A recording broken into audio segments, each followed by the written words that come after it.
chronique de la Fabrique du Bonheur avec Sandrine. Bonjour très chers parents, j'espère que vous avez passé un très bon week-end. Notre série dédiée à l'enfant au cœur de la séparation continue. Vendredi, nous avons vu comment limiter les effets négatifs de la séparation. Aujourd'hui, nous verrons comment faciliter la transition. Comment pouvons-nous rendre ce processus plus fluide et réconfortant pour nos enfants? Comme déjà évoqué, la situation n'est facile pour personne. Il y a toutefois des facteurs de protection tels que l'absence de conflit, la coparentalité, les relations saines, le soutien au sein de la fratrie, la stabilité économique, le soutien de la famille élargie, etc. Le plus important pour protéger vos enfants est d'exercer efficacement votre rôle de parent en faisant à la fois preuve de chaleur et de discipline, de développer des relations parents-enfants positives et de gérer les conflits. Voici quelques actions permettant de maintenir votre rôle de parent dans l'intérêt de votre enfant. Tout d'abord, prenez le temps de discuter des arrangements de visite avec l'autre parent avant de les proposer à votre enfant. Une communication ouverte et préalable peut éviter les malentendus et assurer une transition plus harmonieuse. Une fois que vous avez établi vos accords, parlez franchement à votre enfant des changements à venir dans son mode de vie. Indiquez clairement où il vivra et quand, car il a le droit de connaître les décisions qui le concernent. Rappelez-vous qu'il faudra peut-être les faire évoluer à mesure que votre enfant grandira. Discutez de dispositions avec votre enfant plus âgé ou votre adolescent et soyez prêt à respecter ses sentiments au sujet de l'endroit où il veut habiter. Maintenez autant que possible une routine stable.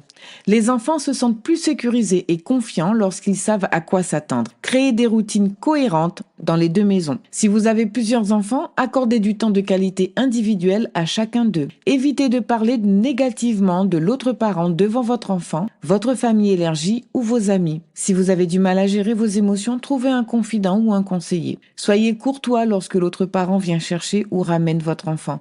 Votre attitude respectueuse et rassurante peut faciliter la transition pour votre enfant. Laissez votre enfant communiquer avec son autre parent chaque fois qu'il en ressent le besoin. Tentez de démontrer de l'intérêt pour le temps qu'il passe avec son autre parent. Ne le laissez pas croire par des mots ou des gestes qu'il fait preuve de déloyauté s'il a du plaisir lorsqu'il n'est pas avec vous. Respectez les limites fixées par l'autre parent et évitez de renverser une décision qu'il a prise.